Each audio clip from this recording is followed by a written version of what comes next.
এখানে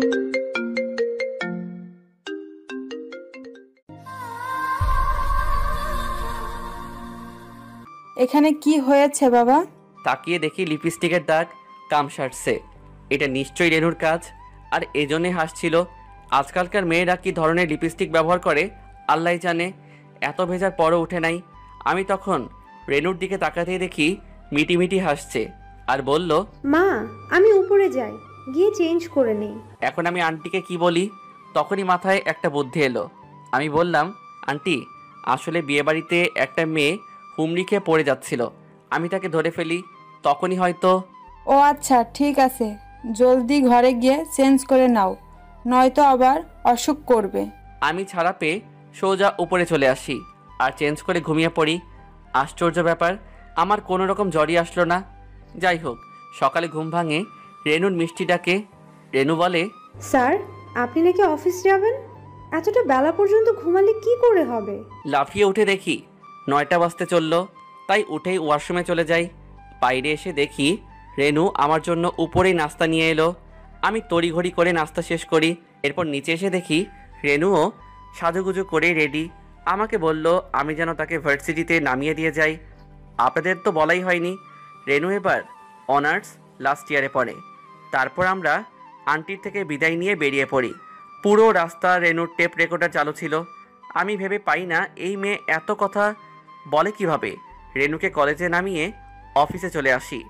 আঙ্কেল আমাকে আমার কেবিন দেখিয়ে দিলেন, আর একজন বয়স্ক লোক এসে আমার কাজগুলো বুঝিয়ে দিল। আমার খুবই ভালো লাগছে। অনেক দিন পর আবার কাজে ফিরলাম। ফুরফুরে মেজাজেই কাজ চালিয়ে গেলাম। এভাবে কেটে গেল 1 সপ্তাহ সময়। আমি অফিসে চলে এলে রেনু বারবার ফোন দিয়ে আমাকে বিরক্ত করত, আর সব সময় বলতো আমি যেন কোনো মেয়ের আশেপাশে না যাই। একবার তো রেনুর কলেজের এক মেয়ের সাথে কথা বলার সময় রেনু এসে হাজির হয়ে যায়। আর মেয়েকে কি ঝাড়ি দিয়েছিল মাইরি, কি বলবো। সবার সামনে আমার ইজ্জতের ফালুদা করে আমাকে রেখে গাড়িতে নিয়ে চলে গিয়েছিল। পরে আবার ন্যাকা কান্না কেঁদে সরিও বলে। অবশ্য রেনুর এই দুষ্টু মিষ্টি শাসনগুলো কেন জানি আমারও ভালো লাগে। একদিন কাজ করছিলাম, তখন আঙ্কেল আমাকে ফোন করে বলল, যত তাড়াতাড়ি সম্ভব বাড়িতে চলে আসো। ভাবলাম নিশ্চয়ই বড় কিছু ঘটেছে, তাই তখনই আমি বেরিয়ে পড়ি। বাড়ির গেটে প্রবেশ করতে দেখি বাড়ি থেকে 3জন মানুষ বেরিয়ে আসছে। একজন মাঝবয়সী মহিলা আর একজন লোক, সাথে আমার বয়সী একটা ছেলে। মাথায় রুমাল চেপে আসে। খেয়াল করে দেখলাম মাথা থেকে রক্ত বের হচ্ছে। আমি গাড়ি থেকে নামার আগেই তারা গাড়িতে উঠে চলে যায়। আমি বাড়িতে ঢুকতে দেখলাম আঙ্কেল আমার দিকে রাগীভাবে এগিয়ে এলো আর বলল, তুমি আমাদের সাথে এরকমটা কি করে করতে পারলে? আমি আঙ্কেলের এরকম রাগী চেহারা দেখিনি। উনি সবসময়ই আমার সাথে হেসে কথা বলেছেন। আমি তো ভয়ে চুপসে গেলাম। আমতা আমতা করে জিজ্ঞাসা করলাম, কি করেছি আঙ্কেল? কি করেছো মানে? তুমি আর রেনু একে অপরকে ভালোবাসো, এটা আমাদের থেকে লুকিয়ে রেখেছো কেন? তোমরা যদি আমাদেরকে আগে থেকেই বলে দিতে, তাহলে রেনুর জন্য আর পাত্র খুঁজতে হতো না। রেনুর জন্য তোমার থেকে ভালো পাত্র আর হতে পারে না। তাছাড়া তোমরা আগেই বলে দিলে আজকে ওই ছেলেটার মাথাটা ফাটাতো না। মানে একটু আগে যে ছেলেটা গেল ওর কথা বলছেন? কিন্তু ওর মাথা ফাটলো কি করে? আমি ফাটিয়েছি। সব কত, আমাকে বিয়ে করতে এসেছিল, আবার বলে কি না পাত্রীর সাথে আলাদা কথা বলতে চায়। তাই দিছি রুমে নিয়ে আচ্ছা মতো ধোলায়। তাহলে আমি তাড়াতাড়ি তোমাদের বিয়ের ব্যবস্থা করে ফেলি, কি বলো তুমি? দাঁড়ান আঙ্কেল, তার আগে আমি আপনাদের কিছু বলতে চাই। আসলে আমি প্রথম থেকেই বুঝতে পেরেছিলাম যে রেনু আমাকে ভালোবাসে, কিন্তু আঙ্কেল আমার পক্ষে রেনুকে বিয়ে করা সম্ভব নয়। কেন, তুমি কি আমায় পছন্দ করো না? আসলে ব্যাপারটা সেটা না। তুমি অনেক ভালো মেয়ে, তোমাকে না পছন্দ করার কোনো কারণই নেই। তাহলে আমাকে বিয়ে করতে তোমার প্রবলেমটা কোথায়? সমস্যা আছে, অনেক বড় সমস্যা। আর সেটা হলো আমার অতীত। আমার অতীত জানলে তুমি নিজেই আমাকে বিয়ে করতে চাইবে না, উল্টো আমাকে ঘৃণা করবে। তোমার অতীতে এমন কি আছে যে সেটা জানলে আমরা তোমাকে ঘৃণা করব? চাই না জানতে তোমার এমন অতীত। আমি এমনি ঠিক আছি। না, সেটা হয় না। আমি চাই না বিয়ের পর তুমি কিছু জেনে কষ্ট পাও, তার চেয়ে এখন জেনে নেওয়াটাই ভালো। আমি বলছি শোনো, আমি প্রথম থেকেই তোমাদের মিথ্যে বলে আসছি। আসলে আমি অনাথ নই, আমার একটা পরিবার আছে। কি, তুমি অনাথ নও? না, আর একটা বড় সত্য আছে, হয়তো তোমার খারাপ লাগতে পারে। কিন্তু তোমার জানা উচিত রেনু, আমি একজন ধর্ষক। আমি একটা মেয়েকে জোর করে ধর্ষণ করেছিলাম, আর তারপর বিয়ে। কি কি বলছো তুমি এসব পাগলের মতো? তারা সবাই আমার দিকে অবাক চোখে তাকিয়ে আছে। তারা যেন বিশ্বাসই করতে পারছে না। এটাই সত্যি। এরপর আমি তাদের সবাইকে আমার জীবনে ঘটে যাওয়া সব কিছুই খুলে বললাম। আমি কথাগুলো শেষ করে তাদের দিকে তাকালাম। রেনু কিছুই বলছে না। রেনুর চোখ বেয়ে জল পড়ছে। আঙ্কেল আন্টিও একেবারে স্তব্ধ হয়ে হয়ে আছেন। সবাই নিশ্চুপ। তখন আমি বললাম, কি হলো? কিছু তো বলো, নাকি তোমরাও এখন আমাকে আমার পরিবারের লোকজনের মতো ঘৃণা করছো? তখনও কেউ কিছু বলছে না। আমার মনটা খারাপ হয়ে গেল। তার মানে রেনু, আঙ্কেল আন্টিও আমাকে এখন ঘৃণা করে? তারা কিছুই বলছে না দেখে আমি ঘুরে দাঁড়িয়ে দরজার দিকে পা বাড়ালাম। আমি দরজার কাছাকাছি আসতেই রেনু আমার হাত টেনে ধরল। কান্না মিশ্রিত কণ্ঠে বলল, কোথায় যাচ্ছ তুমি? দেখো, তোমার অতীতে যা হয়েছিল সেটা হয়েছে, সেটাকে আর বদলানো যাবে না। কিন্তু বিশ্বাস করো, আমি তোমাকে এখনো খুব বেশি ভালোবাসি। আমি তোমাকেই বিয়ে করতে চাই। বিশ্বাস করো, তোমাকে কোনো দিন তোমার অতীত নিয়ে কোনো প্রশ্ন করব না। তুমি প্লিজ আমাকে ফিরিয়ে দিও না। রেনু, বিশ্বাস করো, আমার খুবই খুশি হচ্ছে যে যেখানে আমার নিজের পরিবার আমাকে বোঝেনি, আমাকে ঘৃণা করে, সেখানে তুমি এত কিছুর পরও আমাকে ভালোবাসো। কারণ তুমি খুবই ভালো একটা মেয়ে। কিন্তু তুমি বিশ্বাস করো, তুমি যেটা চাচ্ছ সেটা কখনো সম্ভব না। তুমি আমার চেয়ে অনেক ভালো কাউকে ডিজার্ভ করো। আমি তোমার যোগ্য নই। আজকে আমি এই বাড়ি ছেড়ে চলে যাব, কারণ আমি এখানে থাকলে তোমার খুবই কষ্ট হবে। পারলে আমাকে ক্ষমা করে দিও, আর নিজের পছন্দ মতো কাউকে বিয়ে করে সুখে থেকো। আমাকে ভুলে যেও। রেনু কাঁদতে কাঁদতে আমার হাতটা মুখের কাছে নিয়ে বলে, কিন্তু আমার যে তোমাকেই পছন্দ। তুমি ছাড়া আমি অন্য কাউকে কখনো ভাবতেই পারবো না। প্লিজ আমার সাথে এমনটা করো না। আমি রেনুর দিকে তাকাতে পারছি না, কারণ তার কান্না মিশ্রিত চেহারা দেখলে আমারও অনেক কষ্ট হয়। তখন আমি টান দিয়ে আমার হাতটা ছাড়িয়ে নিয়ে বেরিয়ে আসতে যাব, তখন রেনু দৌড়ে এসে আবার আমার পথ আটকালো। সে বলল, প্লিজ তুমি এই বাড়ি ছেড়ে চলে যেও না। তোমাকে আমায় বিয়ে করতে হবে না, কথা দিলাম। আমি তোমাকে আর কখনো ভালোবাসার কথাও বলবো না। আমরা শুধু বন্ধু হয়েই থাকবো। প্লিজ আমাকে তুমি এত বড় শাস্তি দিও না। রেনুর অবস্থা দেখে আমারও খুব কষ্ট হচ্ছে, কিন্তু আমি এখান থেকে গেলে রেনুর কষ্টটা আরও অনেক বেশি হবে। আমি ওর সামনে থাকলে সে নতুন করে জীবনটা শুরু করতে পারবে না, তাই আমাকে যেতেই হবে। তাই আমি রেনুকে পাশ কাটিয়ে বেরিয়ে পড়লাম। পিছনে আর ফিরে তাকানোর সাহস হচ্ছে না, কারণ চোখ দিয়ে অঝোর ধারায় বৃষ্টি পড়ছে। রেনুর সামনে আমি নিজেকে দুর্বল করতে চাই না, তাই আমি দ্রুত পায়ে হাঁটা লাগলাম। আমি শুনতে পাচ্ছি যে রেনু আমাকে ডাকছে আর জোরে জোরে কান্না করছে, কিন্তু আমি আর ফিরবো না ওই বাড়িতে। কিছুক্ষণ পর এখন চারিদিক আঁধার হয়ে আসছে। লোকজনেরা ব্যস্ত নিজের ঘরে ফেরার জন্য। আমি রাস্তার ধার ধরে হাঁটছি, মোবাইলটা বন্ধ করে রেখেছি। রেনু অনেকগুলো ফোন করেছিল, কেটে দিতাম, কিন্তু মেয়েটা কেটে দেওয়ার পরও এক নাগাড়ে ফোন করে যাচ্ছিল, তাই বাধ্য হয়ে ফোনটা বন্ধ করে দেই। এভাবে রাস্তায় অন্যমনস্ক হয়ে হাঁটতে হাঁটতে অনেকটাই সময় পার হয়ে যায়। এখন আমি ভাবছি এই শহর ছেড়েই চলে যাব, কিন্তু যাবোটা কোথায়? আমার তো যাওয়ার মতো কোনো জায়গা নেই। পেটে অনেক ক্ষুধা, রাতও অনেক হয়ে গেছে, তাই দোকানপাট সব বন্ধ। কয়টা বাজে সেটা দেখার জন্য ফোনটা অন করলাম। ফোনটা অন করেই আমি পুরা হতভম্ব হয়ে গেলাম। এতগুলো ফোন, সবগুলোই রেনুর নাম্বার থেকে এসেছিল, আর শেষের দিকে কয়েকটা আঙ্কেলের নাম্বার থেকে। রেনু ফোন থেকে অনেকগুলো এসএমএসও এসেছে, সবগুলোতে একই কথা, আশিক প্লিজ আমাকে ছেড়ে যেও না, আমি তোমাকে ছাড়া বাঁচতে পারবো না, তুমি প্লিজ ফিরে এসো, তুমি যদি এখনই না আসো আমাকে আর কোনো দিনও দেখতে পারবে না।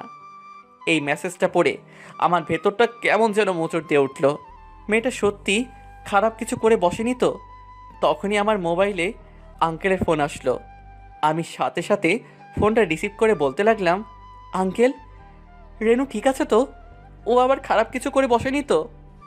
ওপাশ থেকে আঙ্কেল বলল, বাবা তুমি জলদি সদর হাসপাতালে চলে আসো, রেনু সুইসাইড করার চেষ্টা করছিল, আমি ওকে এখন হাসপাতালে নিয়ে এসেছি, তুমি জলদি এখানে চলে এসো। কথাটা শুনে আমার হাত থেকে মোবাইলটা পড়ে গেল। আমি আর এক মুহূর্ত সময় নষ্ট না করে হাসপাতালের উদ্দেশ্যে রওনা দিলাম। আমি যখন হাসপাতালে পৌঁছাই তখনই দেখতে পেলাম আন্টি বসে বসে কান্না করছেন, আর আঙ্কেল তাকে সান্ত্বনা দেওয়ার বৃথা চেষ্টা করছেন। আমি ওদের সামনে যেতেই আন্টি উঠে দাঁড়িয়ে বলতে লাগলেন, এখানে কেন এসেছিস? আমার মেয়েটা মরেছে কিনা সেটা দেখার জন্য? আন্টির কথাই কিছু মনে করিনি, কারণ তিনি একজন মা। মায়ের সামনে যদি সন্তানের কোনো ক্ষতি হয় সেটা মায়েরা মেনে নিতে পারেন না। আঙ্কেলের কাছে গিয়ে বললাম, রেনু এখন কোথায়? কেমন আছে ও? ডাক্তার ভেতরে ও চিৎকার করছে।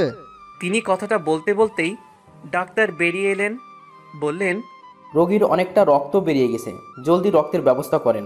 এখন আমি ও পজিটিভ রক্ত কোথায় পাবো? এই রক্ত তো খুব সহজে পাওয়া যায় না। ডাক্তার, আমি রক্ত দেব, আমার রক্ত ও পজিটিভ। তাহলে জলদি আসুন। একটা নার্স আমাকে নিয়ে যায়। আমি গিয়ে দেখি রেনু অজ্ঞান হয়ে আছে, মুখটা অনেক মলিন হয়ে গেছে। আমি রেনুর দিকেই তাকিয়ে আছি। আমি ভাবতে লাগলাম, রেনুর কি দোষ? আমি ওকে কেন এত কষ্ট দিচ্ছি? ও তো শুধু আমাকে ভালোই বেসেছিল, তার বিনিময়ে মেয়েটাকে শুধু আমি কষ্টই দিলাম। রেনুর জন্যই আমি আজকে বেঁচে আছি, ওর জন্যই তো আমি একটা অবহেলা মুক্ত জীবন পেয়েছি। তাহলে আমি কেন ওকে কষ্ট দিচ্ছি? এগুলো ভাবতে ভাবতে আমার চোখ দুটো জলে ভরে উঠল।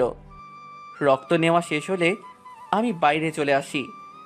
কিছুক্ষণ পর ডাক্তার বেরিয়ে বললেন, চিন্তার কোনো কারণ নেই, রোগী এখন সম্পূর্ণ বিপদমুক্ত। আমরা সবাই যেন হাঁপ ছেড়ে বাঁচলাম। তখন আমি বললাম, আমরা কি এখন রেনুর সাথে দেখা করতে পারি? হ্যাঁ তা পারেন, তবে একজন একজন করে। আমি যাব আমার মেয়ের সাথে দেখা করতে।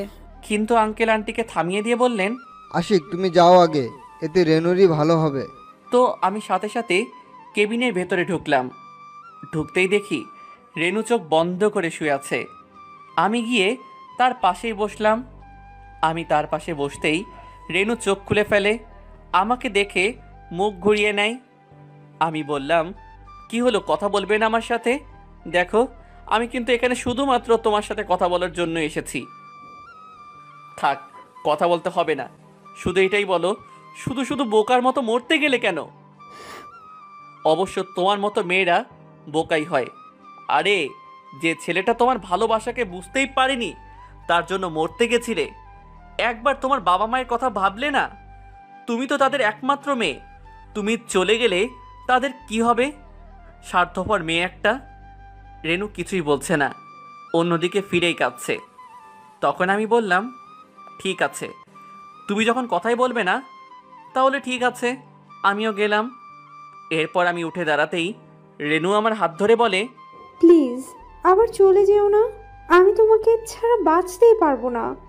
তুমি যদি আমাকে বিয়ে না করো তাহলে আবার।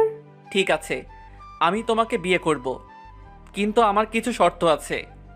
রেনু হাসি মাখা মুখ নিয়ে বলল, তোমার যে কোনো শর্তেই আমি রাজি, বলো তোমার কি কি শর্ত? আমার শর্ত হলো তোমাকে আগে তোমার পড়ালেখা শেষ করতে হবে। অবশ্য তুমি তো অনার্স লাস্ট ইয়ারেই পড়ো, আর 4 মাস পরেই তোমার পরীক্ষা। তাই সব কিছু ভুলে লেখাপড়ায় মন দিতে হবে, আর ভালোও করতে হবে। তাছাড়া আমার কিছু সময় প্রয়োজন। তোমাকে বিয়ে করতে হলে আমার আখির থেকে ডিভোর্সটা নিতে হবে। এসব কিছুর জন্য আমার সময় লাগবে। আমি রাজি, কিন্তু আমাদের সম্পর্ক যেমন ছিল তেমনই থাকতে হবে। তোমাকে আমার সাথে সময় কাটাতে হবে। ঠিক আছে, তাই হবে। 2 দিন পর রেনু হাসপাতাল থেকে ছাড়া পায়। সব কিছু আবার আগের মতো হয়ে গেল। রেনু পড়াশোনায় মন দিল, আর আমি আমার অফিসের কাজে, কারণ এখন আমাকে অফিসের সব গুরুত্বপূর্ণ কাজগুলোই সামলাতে হয়। এইভাবেই সময়গুলো কাটতে লাগলো। একদিন আমাদের অফিসের জন্য একটা সিনিয়র পোস্টে লোকের প্রয়োজন পড়ল। তো আমি বিজ্ঞাপন দিয়ে দিলাম, ইন্টারভিউয়ার হিসেবে থাকবো আমি আর 2 জন অফিস কর্মী। এরপর নির্ধারিত দিনে ইন্টারভিউ নিতে শুরু করলাম। একটা পোস্টের জন্য 10 জনের মধ্যে থেকে একজনকেই বাছাই করতে হবে। ইন্টারভিউ নেওয়া শুরু হলো।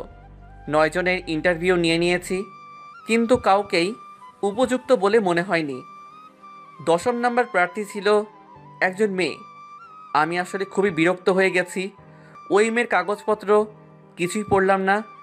আমি নিচের দিকে তাকিয়ে মাথা ঠান্ডা করার জন্য চেষ্টা করছি। তখন ওই মেয়েটির প্রবেশ। আমি না তাকিয়েই বসতে বললাম। তখন আমার সহযোগী বলল আমি যেন আগে প্রশ্ন শুরু করি। তখন আমি মেয়েটির দিকে মুখ তুলে তাকাতেই মাথায় যেন আকাশ ভেঙে পড়ল। আমি সিট থেকে দাঁড়িয়ে পড়লাম। মেয়েটিও আমাকে দেখে সমান অবাক। মেয়েটিও আসন ছেড়ে দাঁড়িয়ে গেল। আমাকে এভাবে দাঁড়িয়ে যেতে দেখে আমার সহকারী বলে উঠলেন, মিস্টার আশিক, কোনো সমস্যা? আমি মেয়েটির দিকেই তাকিয়ে আছি। মেয়েটির চোখের কোণে জল স্পষ্ট, কিন্তু আমি এখন অনেকটাই শক্ত হয়ে গেছি। তাই আমি সামলে নিয়ে আমার সহকারীর মুখের দিকে তাকিয়ে দেখি ভদ্রলোক হাঁ করে তাকিয়ে আছেন আমার দিকে। তখন উনি আবারও বললেন, কোনো সমস্যা? এবার আমি বুঝতে পারলাম যে আমি দাঁড়িয়ে পড়েছি। একজন ইন্টারভিউয়ারের এমন আচরণে আশ্চর্য হওয়ারই কথা। আমি তখন বসে পড়লাম। এরপর মেয়েটিকে বসতে বললাম। মেয়েটি হয়তো আমার এমন অচেনা আচরণে একটু কষ্টই পেয়েছে। তার গাল বেয়ে এক ফোঁটা জল টপ করে পড়ে গেল। তখন আমি একটু চড়া কণ্ঠেই বললাম, কি হলো, বসছেন না কেন? তখন মেয়েটি ধপ করে বসে পড়ল। আমিও প্রশ্ন করে চললাম। মেয়েটিও একের পর এক উত্তর দিয়ে যাচ্ছে। আমার দিকে এক দৃষ্টিতে করুণ চোখে তাকিয়ে আছে।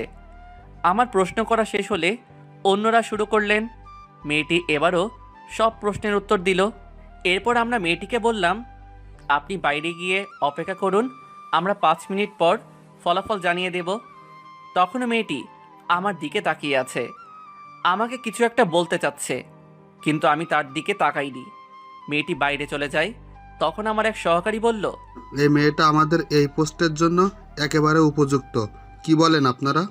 ঠিক আছে, মেয়েটাকে আমার কেবিনে পাঠিয়ে দিন, ওখানে সব কিছু নিয়ে আলোচনা করব। এরপর আমি কেবিনে চলে আসি। মাথাটা একেবারে ঝিম ধরে গেছে। চেয়ারে বসে ভাবতে লাগলাম, আপু আপু এখানে কি করছে? ও কাজ কেন খুঁজছে? আর যদি ওর কাজ করার ইচ্ছাই থাকে তাহলে আমাদের অফিসেই তো জয়েন করতে পারতো। এখানে এত দূরে অন্য শহরে আসার মানেটা কি? আর ওকে এতটা মনমরা লাগছে কেন? চেহারাটাও কেমন যেন ভেঙে গেছে। তখনই আদিবা আপু আমার কেবিনের সামনে আসে, বলল, আসতে পারি? হ্যাঁ আসুন। আমি চেয়ারে বসে আছি। আপু ভিতরে আসার পর দেখলাম তার চোখ লাল হয়ে আছে, মনে হয় কেঁদেছে। এতক্ষণ আমি কি বলবো কিছুই বুঝতে পারছি না। আমি কিছু বলছি না দেখে আপুই বলল, ভাইয়া, তুই বেঁচে আছিস? আমার বুকের কোনো একটা জায়গা যেন লাফিয়ে উঠল। অনেক দিন পর আপুর মুখে ভাইয়া ডাকটা শুনলাম। আমি আর নিজেকে সামলাতে পারছি না, কিন্তু এখন আমায় কাঁদলে চলবে না। আমি উঠে দাঁড়িয়ে কঠোর কণ্ঠে বললাম, আমি মরে গেলে হয়তো ভালো হতো, তাহলে আমার মতো অমানুষের চেহারাটা আপনাকে আজ দেখতে হতো না। তখন দেখলাম আপু ডুকরে কেঁদে উঠল, গলা দিয়ে আওয়াজ বের হচ্ছে না। ওর কান্না দেখে আমারও খুব কষ্ট হচ্ছে। তারপরে বললাম, আরে আপনি এভাবে কাঁদছেন কেন? তখনই আপু দৌড়ে এসে আমার গলা জড়িয়ে কান্না জুড়ে দিল আর বলতে লাগলো, ভাইয়া, তুই আমাকে ক্ষমা করে দে। এমনি তোর প্রতি আমরা যে অন্যায় করেছিলাম তার ফল 3 মাস ধরে ভোগ করছি।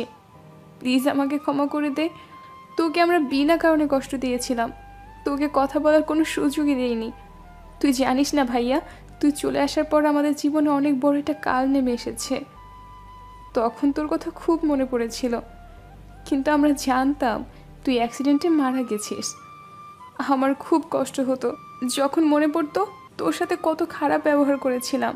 আপুর কথাগুলো শুনে আমি স্তম্ভিত হয়ে গেছি। কি বলছে এসব আপু? তখন আমি আপুকে ধরে একটা চেয়ারে বসিয়ে দিলাম আর বললাম, আপু কান্না বন্ধ করো আর আমাকে খুলে বলো কি হয়েছে। এবার ওর মুখের দিকে তাকিয়ে দেখলাম মুখটা খুব শুকনা লাগছে, মনে হচ্ছে সকাল থেকে কিছুই খাইনি। আমি জিজ্ঞেস করলাম, তোর কি ক্ষুধা লেগেছে? সকালে কিছু খেয়েছিস? আপু মাথা নিচু করে ফুপাচ্ছে। বুঝতে পারলাম ও কিছুই খায়নি। আমি তখন আবুল কাকাকে ডেকে বললাম ক্যান্টিন থেকে খাবার নিয়ে আসতে। তিনি হলেন অফিসের পিয়ন, বয়স 40+, তাই কাকা বলেই ডাকি। কাকা খাবার দিয়ে চলে যায়।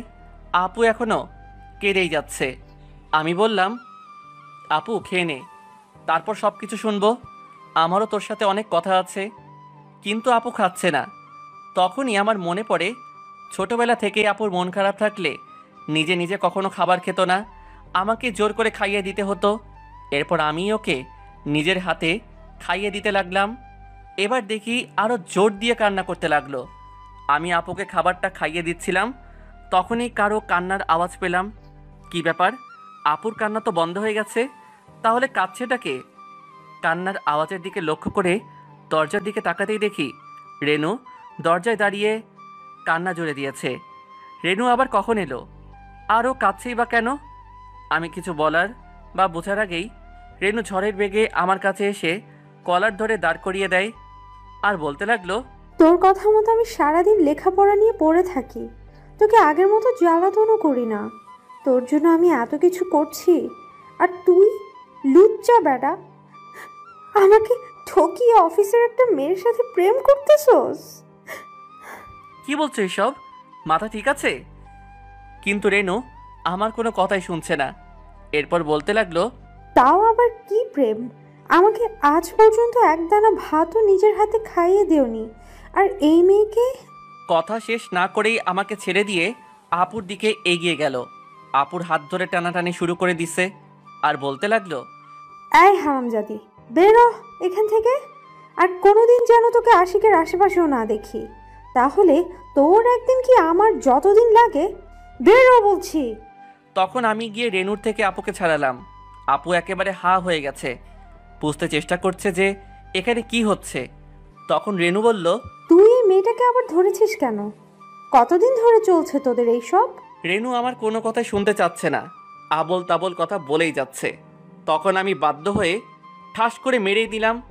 এবার গিয়ে চুপ করেছে আর কান্না করতে করতে বলল, তুমি এই মেয়েটার জন্য আমাকে মারলে?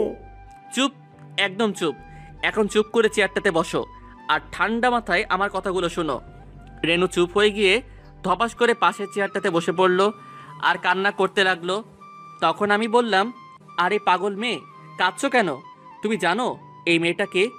আরে এটা আমার যমজ বোন আদিবা। এবার রেনু দাঁড়িয়ে পড়ল আর চোখ দুটি বড় বড় করে বলল, কি? এটা তোমার আপু? এরপর আপুর কাছে গিয়ে বলল, সরি সরি আপু, আমাকে ক্ষমা করে দিন। আসলে আমি কিছু মনে করি নাই। সরি, আমাকে ক্ষমা করে দাও। তারপর একটা হাসি দিয়ে বলল, এই দেখো, আমি তোমার জন্য চিংড়ি পোলাও করে এনেছি। এরপর তিনজন একসাথে খাওয়া দাওয়ার পর্ব শেষ করলাম। এরপর আমি আপুকে বললাম, এবার বলো আমি আসার পর কি কি হয়েছিল। আপু বলা শুরু করলো, আমি আর আখি তোকে বাইরে বাহির করে দিয়ে হাসপাতালে ঢুকলাম, তারপর আখির কাজটা শেষ করলাম। কি? আকি সত্যি কাজটা করতে পারলো? হ্যাঁ ভাইয়া, আমি আসলে সরি, আমিও আখির সাথে ছিলাম, আমাকে ক্ষমা করে দিস।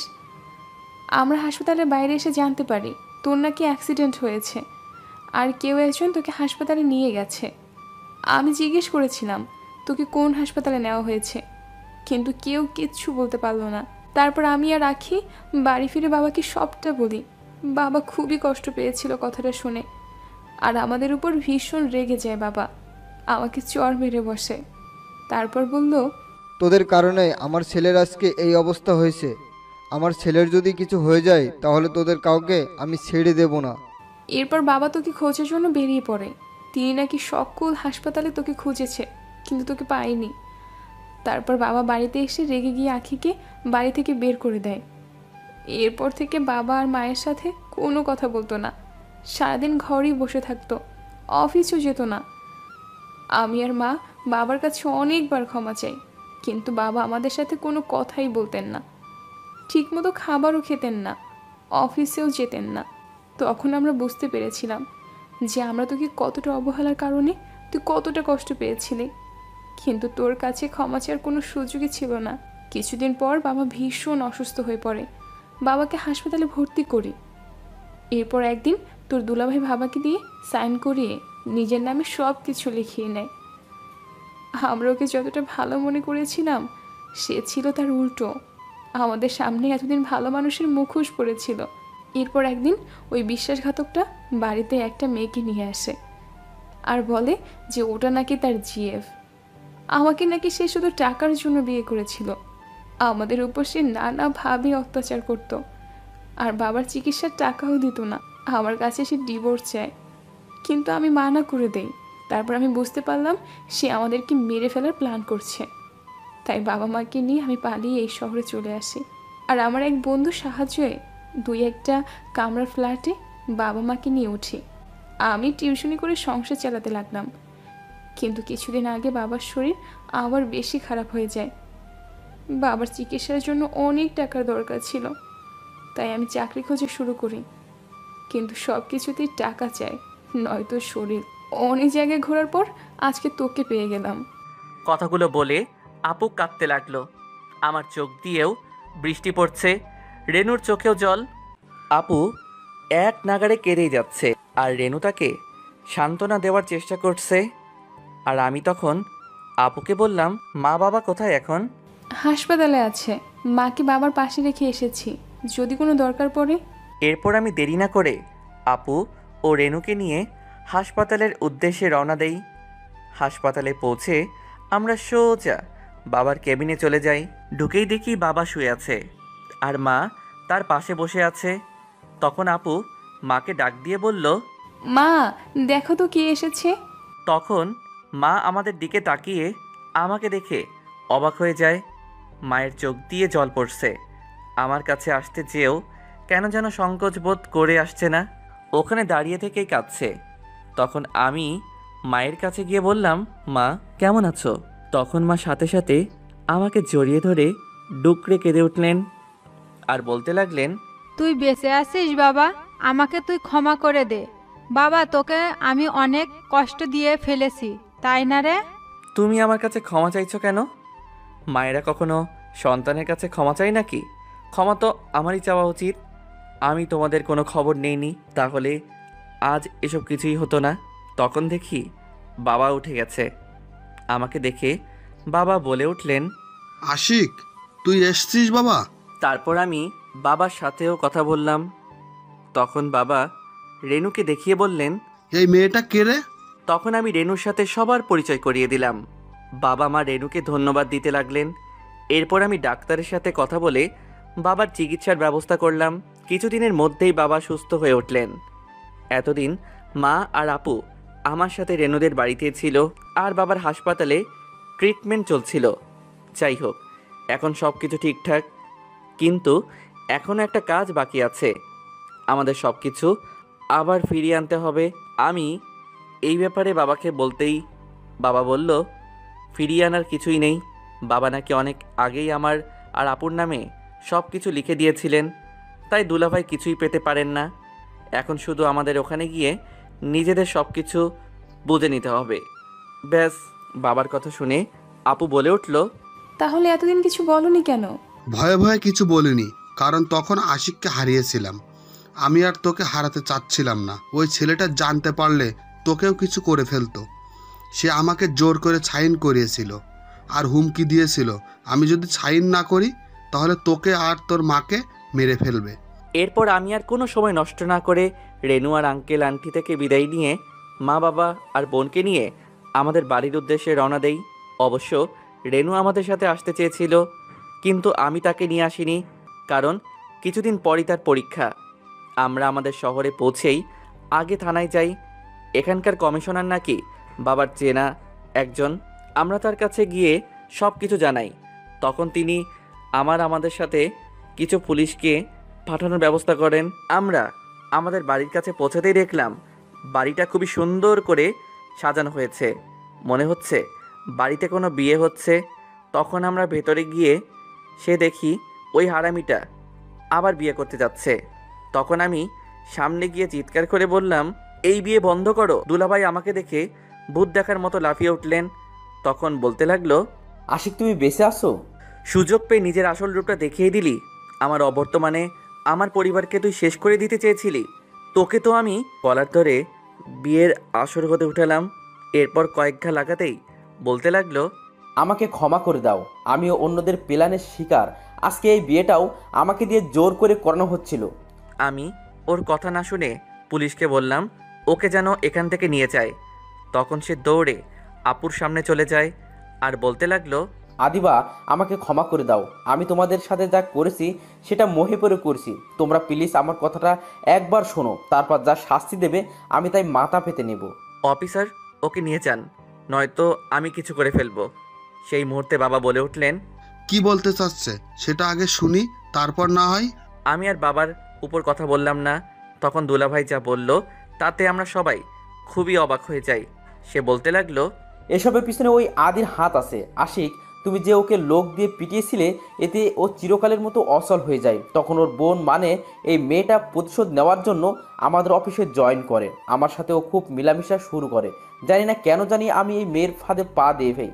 বিশ্বাস করো, আমি যেন নিজের সব হিতাহিত জ্ঞান হারিয়ে ফেলেছিলাম। আমি আদিবাকে ছেড়ে দিয়ে ওকে বিয়ে করার সিদ্ধান্ত নেই। আমি আদিবার ওপর অনেকভাবে অত্যাচার করতাম যাতে ও আমাকে ছেড়ে দেয়, কিন্তু আদিবা আমাকে ছাড়তে না করলো। তখন একদিন আমি ওকে রেগে গিয়ে মারতে গেলে দেখে ও অজ্ঞান হয়ে যায়। তাই আমি ডাক্তারকে ডাকি। তখন ডাক্তার বললেন যে আমি বাবা হতে চলেছি। এই কথাটা শুনে আমার খুব আনন্দ হয়েছিল। আমি আবার ভুলটা শুধরানোর জন্য নাতাশার সাথে সম্পর্ক শেষ করে দেওয়ার সিদ্ধান্ত নেই। কথাটা শুনে আমরা আপুর দিকে তাকালাম।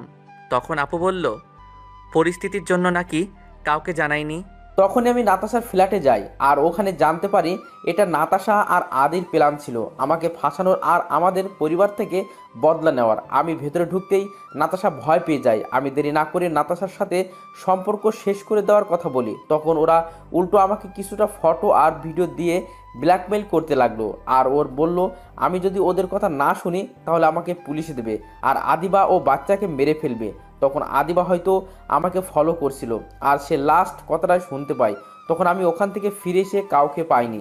অনেক খুঁজেছি তোমাদের এতদিন, কিন্তু পাইনি। তখন নাতাশারা সম্পত্তির জন্য আমাকে বিয়ে করার জন্য বাধ্য করে। কথাগুলো বলে দুলাভাই কাঁদতে কাঁদতে বলল, আমাকে তোমরা ক্ষমা করে দাও।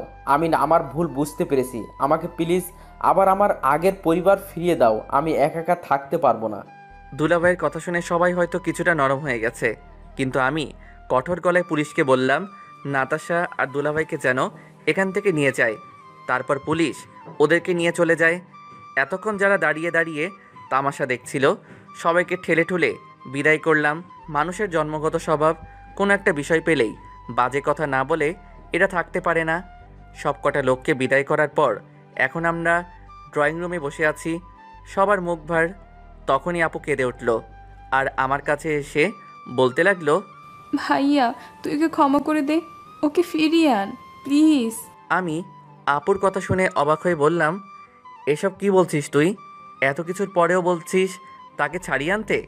তখন আপু বলল, ভাইয়া দেখ, ও তো আমার বাচ্চার বাবা, তাছাড়া ও তোর ভুলের জন্য ক্ষমা চেয়েছে। দেখ আশিক, অন্তত বাচ্চাটার কথা ভেবে জামাইকে ক্ষমা করে দে। এবার জানি না কেন জানি আমার রাগ উঠে গেল। আমি রেগে গিয়ে বললাম, আমার বেলা এই কথাগুলো মনে ছিল না? আমি তোমাদের কাছে কতবার ক্ষমা চেয়েছিলাম, তোমরা আমার কোনো কথা শুনতে চাওনি। উল্টো তোমরা তো আমার বাচ্চাটাকে মেরে ফেললে। আমার কথা শুনে দুজনেই চুপ মেরে গেল আর মাথা নিচু করে বসে রইল। আর আপু ফুপিয়ে ফুপিয়ে কাঁদতে লাগলো। তখন বাবা বলে উঠল, দেখ আশিক, যেটা হয়ে গেছে সেটা হয়ে গেছে, এখন আর ঝামেলা বাড়াস না। আমার এসব ভালো লাগছে না, তুই জামাইকে ফিরিয়ে আন। বাবার কথাটা শুনে কেন জানি আমার খুব কষ্ট হলো। কেউই আমার ব্যাপারটা বোঝার চেষ্টা করছে না। এখানে বসে বসে আপুর কান্না শুনতে ভালো লাগছিল না, তাই কাউকে কিছু না বলেই আমি বাইরে বেরিয়ে আসি। অনেক দিন পর আবার আমাদের বন্ধুদের ক্লাবটাতে এলাম। সবাই আমাকে দেখে অবাক প্লাস খুশি হলো।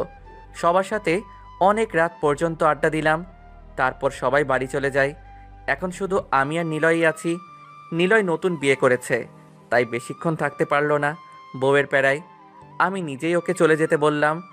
এখন আমি একা একা রাস্তায় হাঁটছি, বাড়ি ফিরতে ইচ্ছা করছে না। মোবাইলটাও বাড়িতেই ফেলে এসেছি, তাই রাস্তার ধারে একটা বেঞ্চিতে বসে পড়ি। কিছুক্ষণ বসে থাকার পর পিছন থেকে একটা মেয়ের কণ্ঠ ভেসে এলো, ভাইয়া সার্ভিস লাগবে? আমি মেয়েটার কথায় মাথা মুন্ডু কিছুই বুঝতে পারছি না। পরক্ষণে বুঝতে পারলাম মেয়েটা আমাকে কিসের কথা বলছে। আমি পিছনে না ফিরেই হাত নাড়িয়ে না করে দিলাম। তখন মেয়েটি যে কথা বলল জানি না, আমার জায়গায় অন্য কেউ থাকলে কি করত, কিন্তু আমার খুব রাগ উঠে যায়। মেয়েটা বলল, স্যার এই কাজে আজকেই আমার প্রথম দিন, আর আপনিই প্রথম। আপনি যা বলবেন আমি তাই করব। মেয়েটার কথা শুনে মনে হলো আমার মনে লোভ সৃষ্টি করার চেষ্টা করছে। তখন আমি সাথে সাথে দাঁড়িয়ে গিয়ে মেয়েটির দিকে রাগী লুক নিয়ে তাকালাম আর বলতে লাগলাম, আপনার সমস্যাটা কি? আপনাকে না করার পরও আপনি। মেয়েটি আমাকে দেখে কেমন যেন হকচকিয়ে পিছিয়ে গেল। আমার দিকে কিছুক্ষণ তাকিয়ে রইল। মেয়েটির চেহারা একটা নিকাব দিয়ে ঢাকা, তাই চেহারা দেখা যাচ্ছে না। আবছা আলোয় যা দেখলাম সেটা হলো মেয়েটার চোখে জল চিকচিক করছে। মেয়েটি আর কিছু না বলেই পিছন ফিরে হাঁটা লাগালো। মনে হলো পালিয়ে যাচ্ছে এখান থেকে। আমি মেয়েটির চলে যাওয়ার দিকে তাকিয়ে থেকে আবার বেঞ্চিটাতে বসে পড়লাম। তখনই আমার মনে একটা প্রশ্ন এলো, একটা মেয়ে সত্যি কতটা অসহায় হলে, কতটা বিপদে পড়লে নিজের সবচেয়ে বড় সম্পদ টাকার বিনিময়ে বিক্রি করতে চায়? প্রশ্নটা মাথায় আসার পরই মেয়েটার জন্য কেমন যেন একটা মায়া লাগলো। তখনই আমি মেয়েটি যেই পথ দিয়ে গেল সেই পথে দ্রুত পায়ে হাঁটা লাগালাম। উদ্দেশ্য মেয়েটাকে সাহায্য করব, তার জীবন নষ্ট হওয়া থেকে আটকাবো। কিছুক্ষণ হাঁটার পরই দেখতে পেলাম মেয়েটার সামনে আরেকটা বেঞ্চিতে বসে আছে। কাছে গিয়ে বুঝতে পারলাম মেয়েটা কাঁদছে। আমি মেয়েটাকে বললাম, আমি আসলে সরি, আমি এটা বুঝতে পারিনি যে একটা মেয়ে কতটা অসহায় হলে এমন একটা কাজের সিদ্ধান্ত নিতে পারে। তখনই মেয়েটা অবাক হয়ে আমার দিকে তাকালো, মনে হয় ভয় পেয়ে গেছে আমার এখানে আসাতে। ঠিক সেই মুহূর্তে আমাদের পাশ দিয়ে দ্রুত বেগে একটা ট্রাক চলে গেল, আর হঠাৎ ট্রাকের বাতাসের ঝাপটায় মেয়েটার মুখ থেকে পর্দাটা কিছুক্ষণের জন্য সরে যায়। তখন মেয়েটার মুখ দেখে আমার মুখ দিয়ে অনেক কষ্টে দুটো শব্দ বের হলো, আর সেটা হলো আকি। আকি সঙ্গে সঙ্গে ওখান থেকে উঠে দৌড়ে রাস্তার অপর পাশের গলিটাতে ঢুকে পড়ে। আমি যেন নড়তে পারছি না, এত বড় একটা শকে আমার পা কিছুতেই সামনে এগুচ্ছে না। তারপরও আমি দৌড়ে আখির পেছনে গেলাম, কিন্তু রাতের আধারের কারণে আখিকে আর দেখতে পাইনি। ওইখানে আশেপাশে কিছুক্ষণ খোঁজাখুঁজি করলাম, কিন্তু পেলাম না। আমি ওখান থেকে ফিরে আবার আগের জায়গায় বসে পড়ি। ভাবতে লাগলাম মানুষের জীবন কতটা বিচিত্র, কখন কার সাথে কি হয় বা কি হবে সেটা বলা মুশকিল। আমরা যেটা পেতে চাই, যেটা করতে চাই, সেটা কখনো হয় না। খুব কম সংখ্যক লোকই পেয়ে থাকে, অথচ আমাদের জীবনে এমন কিছু ঘটে যায় যেটা আমরা কখনো কল্পনাও করি না। যেই মেয়েটাকে আমি একদিন পাগলের মতো ভালোবাসতাম, হয়তো এখনও বাসি, সেই মেয়েটার উপর রাগের মাথায় জোর জবরদস্তি করায় সে আমার পুরো জীবনটাই ধ্বংস করে দিয়েছিল। অসংখ্যবার ক্ষমা চাওয়ার পরেও মাফ করেনি। আমার আপনজনদের কাছে আমাকে পর করে দিয়েছিল। আর আজ সেই মেয়েটাই টাকার জন্য নিজেকে অন্য পুরুষের কাছে সঁপে দিতে চাইছে। সত্যি নিয়তির পরিহাস খুব কঠিন। জানি না কেন এমন একটা পরিস্থিতিতেও আমার হাসি পাচ্ছে। বুকের ভেতরে লুকিয়ে রাখা কষ্টগুলো মোচড় দিয়ে উঠছে। কত কষ্ট করে এই মেয়ের মায়া ভুলেছি, আর আজ সেটা যেন মাছের কাঁটার মতো গলায় আটকে গেল। না বের করতে পারছি, না পারছি গিলে ফেলতে। কিন্তু আখির এমন অবস্থা হলো কি করে? কি এমন ঘটে গেল ওর জীবনে যার জন্য নিয়তি তাকে এমন পরিস্থিতির সম্মুখীন করলো? জানতে ইচ্ছে করছে খুব। রাতে এই নির্জন রাস্তায় বেঞ্চির উপরেই বসে ঘুমিয়ে পড়ি। সকালে ঘুম ভাঙে নিলয়ের ডাকে। আমি খুবই অবাক হলাম ওকে এত সকালে এখানে দেখে। ও আমাকে বলল, কিরে রাতে বাড়ি যাসনি কেন? জানিস তোর বাড়ির সবাই কত চিন্তা করেছে। রাতে তো আমার ঘুম হারাম করে দিয়েছে ফোন করে করে। নিলয়ের সাথে কোনো কথা না বলে গালে হাত দিয়ে বসে রইলাম। তখন নিলয় ঠাস করে আমার মাথায় একটা গাঁট্টা মারল আর বলতে লাগলো, হারামি, তোর জন্য আমি হয়রান হয়ে এতক্ষণ ধরে রাস্তায় ঘুরেছি, আর তুই আয়েশ করে গালে হাত দিয়ে বসে আছিস। তখন আমি নিলয়কে প্রশ্ন করে বসলাম, আকি এখন কোথায় রে? কি করে সে এখন? আমার প্রশ্ন শুনে বন্ধু আমার চোখ বড় বড় করে ফেলেছে আর বলল, শালা, আমি তোরে কি বলছি আর তুই কি বলছস? ওই মায়ের খবর যায় না, কি করবি? আবারও বাস খাওয়ার ইচ্ছা হয়েছে নাকি? যেটা বলছি সেটার উত্তর দে। তোর ইচ্ছেটা কি মামা? ওই এত হ্যান ত্যান না কইরা যা বলছি সেটার উত্তর দে তো। আমার সিরিয়াস চেহারা দেখে বলতে লাগলো, আসলে বন্ধু, আমি আখির বিষয় তেমন কিছু জানি না, তবে আমাদের স্যাটেলাইটের কাছে গেলে কিছু হয়তো জানতে পারবো। আমাদের ফ্রেন্ড সার্কেলের সবচেয়ে বাচাল সদস্য নাম হলো আয়েশা, তবে আমরা সবাই তাকে স্যাটেলাইট বলেই ডাকি, কারণ আমাদের চেনা জানা সকল বন্ধু বান্ধবীকে কী করছে সব খবরই সে রাখে।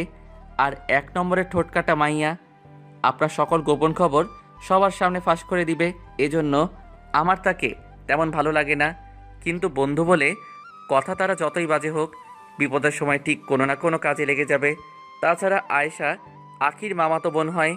তখন আমি বললাম, ঠিক আছে চল, আমরা এখন আয়েশাদের বাড়িতেই যাব। এইবার আমার বন্ধু সিরিয়াসভাবে বলল, তুই আখির ব্যাপারে এত খোঁজ খবর নিয়ে কি করবি? এর কারণটা কি বলতো? আমি নিলয়কে কি বলবো, আমি তো নিজেই জানি না কেন আমি আখির ব্যাপারে এত মাথা ঘামাচ্ছি। হয়তো সেটা কাল রাতের ঘটনার জন্য, নয়তোবা আমার ডিভোর্সের জন্য নাকি। এরপর আমি রিক্সা ডাকতে যাব, তখন নিলয় বলল, ওই খাড়া খাড়া, বাইক নিয়ে আসছি। তখন আমরা বাইকে করে স্যাটেলাইটের বাড়ির উদ্দেশ্যে রওনা দিলাম। কিন্তু এ কি, শালা আমায় কোথায় নিয়ে এলো? আমি বলতে লাগলাম, এই নিলয়ের বাচ্চা, তোদের বাড়ি কেন আইসস? তখন নিলয় শান্তভাবে জবাব দিল, ভাই, আগে নিজের যান বাইচান লই, তারপর তোর কাজ কর্ম নি। মানে? তোর মনে আছে কালকে তুই রাত 12:30-এ বাইরে আসতে দিছিলি? হ্যাঁ, তো হয়েছেটা কি? আরে মামা, এখন আর আগের অবস্থা নাই, কারণ আমি একটা ডাইনিরে বিয়ে করেছি। তুই জানোস কাল রাত থেকে আমি এখনো কিছু খাইতে পারি নাই। তুই জানোস আমি না খেয়ে একেবারে থাকতে পারি না। কিন্তু তুই খাস নাই কেন? সব বাঙালি বইয়েরা দেখি স্বামী না খাইলে নিজেরাও না খাইয়া থাকে, কিন্তু আমার বউ তার উল্টা। কালকে বাসায় যেতে দেরি হয়েছে দেখা ওই রাক্ষসী নিজের খাবারটা তো খাইছে, তার সাথে আমার খাবারটা সাবার করে লইছে। আমার বউ জিজ্ঞেস করছিল দেরি হয়েছে কেন, আমি বলছি যে তোর সাথে ছিলাম, কিন্তু ওই ফৈনি তো বিশ্বাসই করে নাই, বলে কি না আমি নাকি নেশা করছি, এই জন্য নাকি ভুলভাল দেখছি। এই কারণে তোর প্রমাণ হিসাবে নিমু, না হলে আমার কপালে ভাত নেই। আর চিন্তা করিস না, তোর কাজও হয়ে যাইব। ঠিক আছে চল। আমি তো ভিতরে যাওয়ার পর নিলয়ের বউরে দেখিয়া টাসকি খাইয়া গেলাম। আসলে নিলয়ের বউ আর কেউ না, আয়েশাই। তারপর আর কি, খাওয়া দাওয়ার পর আখির সম্পর্কে জিজ্ঞেস করলাম। তখন আয়েশা বলল, কিছুদিন আগে আখির বাবা অ্যাক্সিডেন্ট করে মারা গেছে, আর তাদের ব্যবসা সব কিছুই তার বাবার পার্টনাররা নিয়ে গেছে। আর অন্যদিকে ব্যাংক লোনের কারণে ওদের বাড়িটাও চলে যায়। এরপর আখি তার মা আর ছোট ভাইকে নিয়ে তাদের আগে কিনে রাখা ছোট একটা ফ্ল্যাটে উঠেছে। ও এইটুকুই জানে। তারপর আমি আকিদের বাড়ির ঠিকানাটা আয়েশার থেকে নিয়ে নিলাম। সেই মুহূর্তে নিলয়ের ফোনে আমার বাড়ি থেকে ফোনে আসে, বলল আমাকে তাড়াতাড়ি বাড়ি যেতে, বাড়িতে আপু নাকি খুব কান্নাকাটি করতেছে। এরপর আমি সোজা থানায় গিয়ে দুলাভাইকে ছাড়িয়ে নেই। জানি তো এর জন্যই হয়তো এমন করতেছে। দুলাভাইকে নিয়ে আমি বাড়ি গেলাম। দুলাভাইকে দেখে সবাই খুবই খুশি। আমি কারোর সাথে কোনো কথা না বলে সোজা নিজের রুমে চলে আসি। এরপর ওয়াশরুমে চলে যাই ফ্রেশ হওয়ার জন্য। মাথায় এখনও আখির ব্যাপারটাই ঘুরছে। তাড়াতাড়ি রেডি হয়ে আখির বাসার দিকেই যাব। অনেক প্রশ্ন আছে আমার মনে, সেগুলোর উত্তর আমার চাই, না হলে আমার মন শান্ত হবে না। কিন্তু ওয়াশরুম থেকে বের হতেই আমার চক্ষু কপালে উঠে গেল। ওয়াশরুম থেকে বের হয়ে দেখি রেনু আমার বিছানার একপাশে বসে আছে। আমি আমার চোখকে বিশ্বাস করতে পারছি না। রেনু কি করে সম্ভব? আমি স্বপ্ন দেখছি না তো? এরপর নিজের সন্দেহ দূর করার জন্য বেশ জোরে সোরেই হাতে একটা চিমটি কাটলাম। উফ! রেনু আমার আওয়াজ শুনেই পিছন ফিরে আমার দিকে তাকালো, আর সাথে সাথেই একটা চিৎকার দিয়ে ঘাড় ফিরিয়ে হাত দিয়ে মুখ ঢেকে ফেলল। আমি তো হতভম্ব। কি হলো এটা? আমি কি ভূত নাকি জিন? এইভাবে আমাকে দেখে চিৎকার দেওয়ার কি হলো? তখনই রেনু মুখ ঢেকে রেখেই বলল, হাদারাম কোথাকার, কিছু না পড়ে ওয়াশরুম থেকে বেরিয়ে পড়েছে। হাই হাই, একটা ল্যাঙ্কেট পরে বাইরে বেরিয়ে গেছিলাম।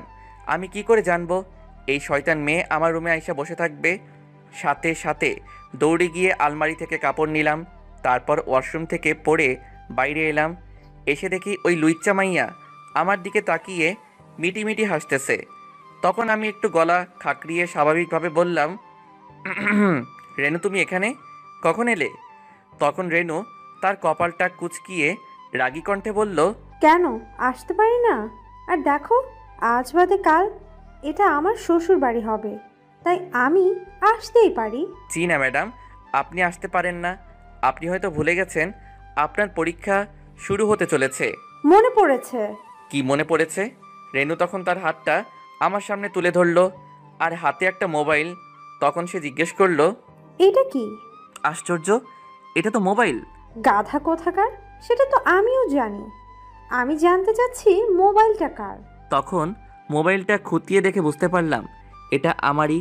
কালকে যে বাসায় ফেলে গেছিলাম আর ধরা হয়নি। এরপর রেনু মোবাইলটা আমার হাতে দিয়ে বলল, দেখ তো, তোকে আমি কতগুলো ফোন দিয়েছি। আমি মোবাইলটা হাতে নিয়ে দেখলাম, ও মাই গড, এতগুলো ফোন, সব কটাই রেনুর নাম্বার থেকে। তখন দেখলাম রেনুর চোখ দিয়ে জল গড়িয়ে পড়ছে আর আমার কলার ধরে বলল, জানো আমি কতটা ভয় পেয়ে গিয়েছিলাম। আরে আরে, কাঁদছো কেন ছোট বাচ্চাদের মতো? এমন চিৎকাদনে মেয়েকে কিন্তু আমি বিয়ে করতে পারবো না বলে দিলাম।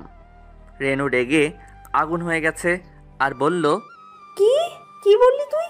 তুই বিয়ে করবি না? তোর বাপ। কথাটা বলতে গিয়ে জিহ্বায় কামড় দিয়ে ফেলে। তারপর কথাটা চাপা দেওয়ার জন্য বলল, তুমি ফোন ফেলে দিয়ে বাড়ি থেকে বেরিয়ে গেছিলে কেন? আসলে বাড়িতে একটু ঝামেলা হয়েছিল, ভালো লাগছিল না, তাই বাইরে চলে গেছিলাম। কিন্তু তুমি আসলে কখন? এই তো একটু আগে। তুমি তো আমার সামনে হন হন করে হেঁটে চলে এলে, আমাকে দেখতেও পেলে না। মানে কি বলছো তুমি? তোমাকে দেখতে পাইনি মানে? কোথায়? আমি যে নিচে সোফাতে বসেছিলাম, দেখতে পাওনি? সরি সরি, আসলে থাক থাক, আর বলতে হবে না। এই এই শুনো না। কি ব্যাপার, হঠাৎ করে সুর বদল? তারপরও স্বাভাবিকভাবেই বললাম, আসলে হয়েছে কি না, মানে কি বলো? আরে কি হয়েছে বলবে তো, এত হেজিটেট করছো কেন? তখন রেনু জোরে একটা নিঃশ্বাস নিয়ে বলতে লাগলো, আসলে কালকে তুমি আমার ফোন ধরনি বলে আমার মাথায় ভীষণ রাগ চড়ে বসে, তাই রাতেই গাড়ি নিয়ে বেরিয়ে পড়ি তোমার কাছে আসার জন্য। কিন্তু রাগের চোটে গাড়ির স্পিড অনেকটাই বাড়িয়ে দিয়েছিলাম, তখনই একটা অ্যাক্সিডেন্ট ঘটে যায়। সে কি, তোমার কোনো আঘাত লাগেনি তো? না না, আমার কিছু হয়নি, কিন্তু রাতের বেলা দৌড়ে আমার গাড়ির সামনে যে এসে পড়েছিল তার অবস্থা অনেক খারাপ। আমি তাকে হাসপাতালে ভর্তি করেই তোমার বাড়িতে এলাম। এখন আমি কি করব বলো? ছাড়ো এইসব, তুমি নিজেকে দোষ দিও না। চলো আমরা এখন হাসপাতালে গিয়ে তার নাম ঠিকানা কিছু জানতে পারি কিনা দেখি। ঠিক আছে, চলো। এরপর আমরা নিচে আসতে দেখি সবাই লাঞ্চ করার জন্য খাবার টেবিলে বসে আছে। মা আমাকে দেখে বলল, আশিকাই খেয়ে নিবি, বস। কিছু না বলে বাইরে চলে আসি। একটু পর রেনু বের হয়ে বলল, এই কি হয়েছে তোমার? আন্টি তোমাকে খেতে ডাকলো আর তুমি কিছু না বলে চলে আসলে? এটা বলে আসলেই তো পারতে যে আমরা এখন বেরোচ্ছি। আমি রেনুর কথার কোনো জবাব না দিয়ে গাড়িতে এসে বসলাম। তারপর রেনু এসে আমার পাশের সিটে বসে পড়ে। আমি গাড়িটা স্টার্ট দিয়ে রাস্তায় নামলাম। তখন রেনু বেশ বিরক্ত হয়ে বলল, তোমার হয়েছেটা কি? এই তো একটু আগে সব কিছু ঠিক ছিল। আমি রেনুর কোনো কথা কানে না তুলে শান্ত গলায় বললাম, আরে কোন হাসপাতাল? না বললে রেনু আমার কথায় অবাক হয়ে যায়। তখন বলল, সিটি হাসপাতাল। এরপর রেনু আমাকে আবার কিছু বলতে যাবে। আমি রেনুকে কিছু বলতে না দিয়ে বললাম, তা ওই মানুষটা বেচারা নাকি বেচারি? রেনুকে থামানোটা দরকার, না হলে একের পর এক প্রশ্ন করে যাবে। আর এই মুহূর্তে আমার কোনো রকম উত্তর দেওয়ার মুড নাই। তুমি কি আমার সাথে মজা করছো? আরে না, আমি শুধু জানতে চাইছি মেয়ে ছিল নাকি ছেলে। রেনু মুখটা গোমরা করে ফেলেছে আর বলল, মেয়ে। তখন রাস্তায় আছে, কোনো কথা হলো না। হাসপাতালে ঢুকেই প্রথমে ডাক্তারের কাছে গেলাম। তখন ডাক্তার বললেন, মেয়েটার খুব জোরে মাথায় লেগেছিল, তাই মস্তিষ্কের কিছু কোষ ক্ষতিগ্রস্ত হয়ে গেছে, যার কারণে ওর আগের কথা কিছু মনে থাকবে, কিছু হয়তোবা থাকবে না। অবশ্য আর কোনো রকম ক্ষতি হয়নি, তবে পেশেন্টটাকে খুব কেয়ারে রাখতে হবে, কারণ এই রকম সমস্যা ভিকটিমের মাথায় খুব চাপ ফেলে। তারা কিছু স্মৃতি মনে করতে পারে, আবার কিছু স্মৃতি তারা মনে করতে পারে না, যার কারণে মনে করার প্রচেষ্টায় মস্তিষ্কে প্রচুর চাপ পড়ার দরুন জ্ঞান হারাতে পারে। আর এই কন্ডিশনে এটা খুবই হার্মফুল হবে, তাই একটু সাবধানে থাকবেন। পেশেন্ট যেন এই মুহূর্তে কোনো রকম স্ট্রেস না নেয়। এটা কি কখনো ঠিক হবে না? হ্যাঁ অবশ্যই হবে, তবে একটু সময় লাগবে আর ওনাকে একটু কেয়ারে রাখতে হবে। আর পেশেন্টের সাথে আপনার সম্পর্কটা কি বলেছিলেন? ও আমার বোন হয়। রেনুর কথা শুনে অবাক হলাম না, কারণ আমার পূর্ব অভিজ্ঞতা আছে। সেই মুহূর্তে একটা নার্স আমাদের কাছে এসে বলল, ম্যাডাম আপনার বোনের জ্ঞান ফিরেছে। শুনে ডাক্তার বললেন, আপনারা চাইলে এখন থেকে করতে পারেন, তবে যে কথাগুলো বললাম একটু মাথায় রাখবেন। তারপর আমরা ডাক্তারের চেম্বার থেকে বিদায় নিয়ে মেয়েটার কেবিনের দিকে এগোতে লাগলাম। আমার কেমন যেন একটা অস্বস্তি কাজ করতেছিল, কিন্তু কেন হচ্ছে, কী জন্য হচ্ছে কিছুই বুঝতে পারছি না। যাই হোক, আমরা মেয়েটার কেবিনে ঢুকলাম। ঢুকতেই যেন আমার মাথায় আকাশ ভেঙে পড়ল। কি করে সম্ভব আখি? কিছুই বুঝতে পারছি না আমার জীবনে এসব কি ঘটে যাচ্ছে। আমি আর ভিতরে না ঢুকে বাইরে বেরিয়ে এলাম। এই মুহূর্তে আখি আমাকে দেখলে কিভাবে রিয়্যাক্ট করবে কে জানে। তবে যাই হোক, খারাপ কিছুই হবে, তাই এখন ওর সামনে না যাওয়াই ভালো। আমাকে বাইরে চলে আসার কিছুক্ষণ পর রেনুও বেরিয়ে এলো আর বলল, এই তুমি এভাবে বাইরে চলে এলে কেন? না এমনি, কিছু জানতে পারলে? হ্যাঁ, মেয়েটার নাম আবিরা, আর ওর মা নাকি এই হাসপাতালে অ্যাডমিট আছেন। তবে বাড়ির ঠিকানা কিছুই মনে করতে পারলো না। ওর মা কোন ক্যাবিনে আছে বা নাম কি কিছু বললো? না, আর কিছুই জানা যায়নি। আমি ভাবছি আমার কি করা উচিত। আমার কি রেনুকে বলে দেওয়া উচিত যে এই মেয়েটাই সেই আখি, নাকি এখন না বলে পরে সময় বুঝে বলবো? কি করব আমি এখন কিছুই মাথায় আসছে না। তখনই ওই নার্সটাই আমাদের সামনে এসে রেনুর দিকে একটা প্যাকেট এগিয়ে দিয়ে বলল, ম্যাডাম এই যে আপনার বোনের অর্নামেন্টসগুলো ওটির আগে খুলে নেওয়া হয়েছিল। তখন রেনু নার্সকে বলল মেয়েটার কেবিনে রেখে আসতে, কিন্তু তার পরক্ষণেই নার্সকে থামিয়ে দিয়ে বলল, দিন, আমার কাছেই দিন। রেনু একরকম প্যাকেটটা নার্সের হাত থেকে ছিনিয়ে নিল। নার্স পুরো অবাক, আমিও কম অবাক হইনি রেনুর এই আচরণে। তখন দেখলাম রেনু দ্রুত হাতে প্যাকেটের ভেতর থেকে একটা রকেট বের করলো আর সেটাকে ভালো করে খতিয়ে দেখতে লাগলো আর প্যাকেটটা হাত থেকে ফেলে দিল। তারপর আমি ওটা তুলে নেই। রেনুর আচরণে নার্স স্তম্ভিত হয়ে দাঁড়িয়ে আছে। তখন আমি নার্সকে ইশারা করে বললাম চলে যেতে। নার্স চলে গেল। তখনই রেনু আমাকে আরও এক ধাপ অবাক করে দিয়ে বলল, আশিক, আমি এই রকেটটা চিনি। কি বলছো তুমি? লকেটটা চেনো মানে? কি বলছো আবোল তাবোল? রেনু আমার কথার জবাব দিয়েই একটু সাইডে গিয়ে কাকে যেন একটা ফোন করলো। তারপর কিসব কথা বলছে বুঝতে পারলাম না, কিন্তু রেনুকে দেখে খুব অদ্ভুত লাগছে। ওর এরকম ব্যবহার আমি আগে দেখিনি। হঠাৎ করে কি হলো ওর? আর রকেটের কাহিনীটাই বা কি? ধুর বাবা, মাথায় সব জট পাকিয়ে যাচ্ছে। কি হচ্ছেটা কি এসব? তখনই প্যাকেটের ভেতরে এক জোড়া নুপুরের দিকে আমার চোখ গেল। আমার চোখ দুটো বিস্ফোরিত। কি করে কি হলো? এগুলো এখানে কি করে? আরে চলছেটা কি এখানে? আমি প্যাকেট থেকে নুপুরগুলো বের করে বুঝতে পারলাম আমি ঠিকই চিনেছি। নিজের হাতে ডিজাইন করে আমি 2 জোড়া কাচের নুপুর অর্ডার করে বানিয়েছিলাম। এক জোড়া আপুকে দিয়েছিলাম, আরেক জোড়া বাসর রাতের সময় আকিকে দিয়েছিলাম, কিন্তু সে এগুলো ছুঁড়ে ফেলে দিয়েছিল। তাহলে এগুলো এখন আকির কাছে এলো কি করে? তখনই রেনু ফোন শেষ করে আমার দিকে আসলো। আমি আর থাকতে না পেরে জিজ্ঞেস করলাম, কি হয়েছে? ওই রকেটে কি আছে? রেনু আমার হাতে রকেটটা দিয়ে বলল, খোলো এটা। আমি খুলে দেখলাম ভিতরে 2টা বাচ্চা মেয়ের ছবি। তখন দেখি রেনু তার গলা থেকে একটা সেম লকেট খুলল। লকেটটা আমি আগে খেয়াল করিনি, কারণ সবসময় যে থাকতো। আমি অবাক হয়ে গেলাম। তারপর রেনু আমার হাতে তার লকেটটা দিয়ে বলে, এবার এটা খুলে দেখো। আমি খুলেই কি আশ্চর্য, এখানেও একই ছবি, 2টা বাচ্চার। তখন আমি রেনুকে জিজ্ঞাসা করলাম, এরা কারা? রেনু খুব সহজেই উত্তর দিল, এটা আমি আর আমার ছোট বোন। আমরা যখন ছোট ছিলাম তখন একটা কার অ্যাক্সিডেন্টের পর ওকে আর খুঁজে পাইনি। তখন আমার মুখ দিয়ে আপনা আপনি বেরিয়ে এলো, তার মানে তুমি বলতে চাচ্ছ এই মেয়েটাই তোমার বোন? আমি মা বাবাকে ফোন করে দিয়েছি, তারা কয়েক ঘন্টার মধ্যে এখানে চলে আসবে। তখন আমি রেনুকে বললাম, আমি একটু আসছি। এই বলে আমি সোজা রিসিপশনে এসে আখির মায়ের নাম বলে কেবিনের নম্বর জেনে নিলাম। একমাত্র উনি আমার সব সমস্যার সমাধান করতে পারেন। তারপর আখির মায়ের কেবিনে গিয়ে দেখি ওনার ডায়ালাইসিস চলছে, আর আখির ভাই তার মায়ের পাশে বসে আছে। আমাকে দেখে অনেক দাঁড়িয়ে পড়ে আর বলল, দুলাভাই আপনি? তখন আমি অনেককে বাইরে ডাকলাম। বাইরে নিয়ে এসে আমি তাকে জিজ্ঞেস করলাম, কি হয়েছে তোমার মায়ের, আর তোমাদের এই অবস্থা কি করে? অনেক বলতে লাগলো, বাবা মারা যাওয়ার পর আমরা অনেক কষ্টে ছিলাম, তখন আপুই আমাদের সংসারে ভার নেয়। আমার পড়ালেখার খরচ থেকে শুরু করে সব কিছুই আপু দিত। আপু ছোটো একটা প্রাইভেট কোম্পানির চাকরি করে, কিন্তু 5 দিন আগে মা হঠাৎ করে অজ্ঞান হয়ে পড়ে যায়। আমরা তাকে হাসপাতালে নিয়ে আসি, তখন ডাক্তার জানায় মায়ের নাকি 2টো কিডনি বিকল হয়ে পড়েছে, তাই যত দ্রুত সম্ভব মায়ের কিডনি ট্রান্সফার করতে হবে, না হলে মাকে বাঁচানো যাবে না, আর সেটা করতে তো অনেক টাকা লাগবে। আপু অনেক ঘোরাঘুরি করেছে টাকার ব্যবস্থা করার জন্য। আমরা সিদ্ধান্ত নিয়েছি আমাদের গ্রামের বাড়িটা বেচে দিব, কিন্তু সেটা করতেও কিছুটা সময় লাগবে। এখন হাসপাতালের প্রতিদিনের বিল, ওষুধ বিল অনেক। আপু টাকার ব্যবস্থা করতে খুব হিমশিম খাচ্ছে, কিন্তু পরশু দিনের পর থেকে আপুকে আর দেখতে পারছি না, আমার ফোনও ধরছে না। আমি এখন বুঝতে পারলাম আখির ওই কাজ করতে যাওয়ার কারণ কি ছিল। এরপর অনেককে জিজ্ঞাসা করলাম, তোমার মায়ের চিকিৎসা কোন ডাক্তার করছেন?